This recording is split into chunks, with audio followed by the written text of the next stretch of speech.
Assalamualaikum warahmatullahi wabarakatuh. Kami dari kelompok 6 akan mempresentasikan hasil diskusi kami yang berjudul Teknologi bagi Anak dengan Gangguan Pendengaran. Kelompok kami beranggotakan Hilarion Ica Yusak, Elna Febriani, Indah Wigunani, dan saya sendiri Dwika Amalia. Teknologi anak dengan gangguan pendengaran. Teknologi adalah sebuah sarana dalam memecahkan suatu masalah yang mendasar dari setiap peradaban manusia. Anak dengan gangguan pendengaran atau tunarungu adalah anak yang memiliki hambatan dalam pendengarannya.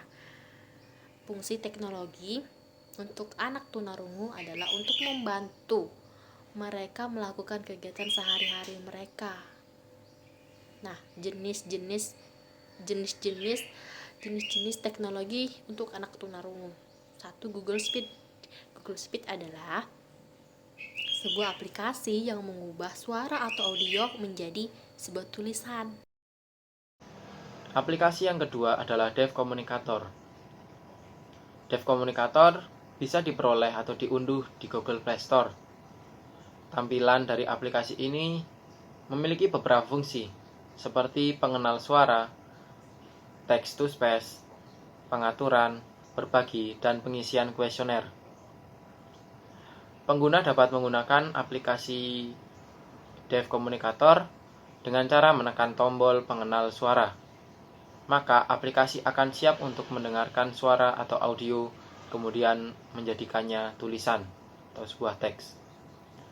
Aplikasi ini membantu penyandang tunarungu dalam merespon dengan fitur text to speech. Manfaat penyandang tunarungu bisa berkomunikasi dengan semua orang yang tidak mengerti bahasa isyarat.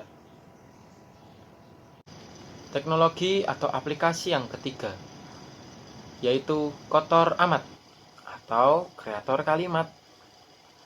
Aplikasi ini berbasis sebuah game yang berisikan kuis tentang bahasa isyarat atau kata acak yang harus disusun menjadi runtut. Aplikasi ini sangat mudah dipakai dan tampilan dari aplikasi ini sangatlah menarik. Berikut adalah tampilan saat benar menjawab kuis. Aplikasi yang keempat adalah Hearing Aids atau alat bantu dengar. Alat bantu dengar merupakan suatu alat akustik listrik yang dapat digunakan oleh manusia dengan gangguan fungsi pendengaran pada telinga. Hearing aids atau alat bantu dengar digunakan atau dibuat untuk memperkuat rangsang bagian sel-sel sensorik telinga di bagian dalam yang rusak terhadap rangsang suara dan bunyi-bunyi dari luar. Untuk menggunakan aplikasi ini, pengguna wajib atau disarankan terlebih dahulu untuk memeriksakan ambang pendengaran dengan alat yang dinamakan audiogram. Sehingga dengan hasil tersebut dapat ditentukan jenis dan model yang cocok digunakan untuk kasus kerusakan pendengaran yang dialami. 5. Al-Fatihah cuma 50 dan yang dalam membaca bibir saat mereka berkomunikasi. Hal tersebut adalah salah satu alasan mengapa Al-Fatihah diciptakan dengan prinsip bersama dengan orang lain terakhir. Secara tulisan sedang berada di tengah percakapan dengan orang dengar. Dia bisa menghubungkan aplikasi Alfa ini dengan teman-temannya yang akan membuat transkripsi dari percakapan kelompok tersebut. Percakapan akan terekam menggunakan mikrofon yang ada di gawai dan nama orang yang sedang berbicara akan ditampilkan di depan percakapan yang disampaikan. 6.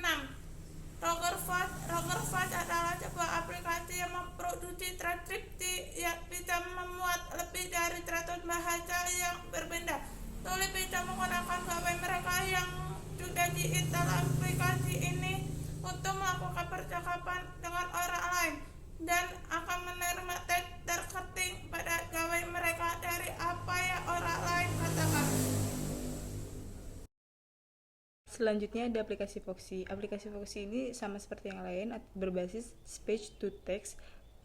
Bedanya aplikasi ini untuk voicemail atau email. Jadi aplikasi ini berbasis voicemail lalu diubah ke dalam teks atau ke email, lalu bisa dicari, diteruskan, namun aplikasi ini berbayar. Selanjutnya adalah Tap SOS. Tap SOS ini bertujuan untuk mempermudah anak dengan gangguan pendengaran untuk menghubungi layanan emergensi tanpa harus berbicara atau mendengar. Pengguna hanya perlu mengklik yang mereka perlukan atau apa saja yang mereka keluhkan. Aplikasi ini juga menyimpan rekam medis penggunanya untuk mempermudah jalannya layanan darurat tersebut. Aplikasi ini juga membutuhkan GPS untuk menentukan lokasi yang akurat pengguna. Selanjutnya adalah aplikasi Branchi Sound Alert. Branchi Sound Alert ini berbasis seperti alarm tetapi diubah menjadi visualisasi atau getaran pada handphone pengguna.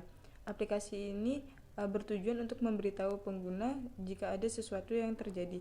Contohnya, jika ada bel masuk dari pintu, mereka diberitahu melalui suara atau visualisasi di handphone mereka. Selanjutnya adalah aplikasi iChat atau I Can Hear and Talk. Aplikasi ini berbasis untuk pembelajaran bahasa isyarat. Aplikasi ini bahasa isyarat itu diubah sebagai visualisasi atau multimedia. Sampai sekarang, aplikasi ini sudah memuat lebih dari 7.000 kata berupa video, bahasa isyarat, dan video pengucapannya. Yang istimewa dari aplikasi ini dibuat oleh PT Telkom Indonesia dan sudah disosialisasikan kepada SLB di Indonesia. Yang terakhir ada aplikasi Signal. Aplikasi Signal ini memberikan informasi secara visual dan tertulis. Aplikasi ini pertama kali digunakan di Museum Rodel untuk pengunjungnya yang memiliki gangguan pendengaran untuk mengetahui informasi pada benda-benda di dalam museum tersebut. Jadi, cara kerjanya yaitu mendekatkan aplikasi tersebut ke dalam benda, istilahnya men-scan, lalu ntar muncul visualisasi berupa bahasa isyarat dan informasi tertulis mengenai benda tersebut. Lalu aplikasi ini digunakan lagi oleh Network Rails dan Loyal Banking Group untuk mempermudah nasabah mereka yang memiliki gangguan pendengaran untuk mencari informasi dan melakukan transaksi. Sistem dari aplikasi ini adalah melakukan kerjasama, jadi perusahaan memasukkan data dalam aplikasi tersebut lalu dinikmati oleh para penggunanya. Sekian presentasi dari kelompok kami, kurang lebihnya kami mohon maaf. Saya akhiri, wassalamualaikum warahmatullahi wabarakatuh.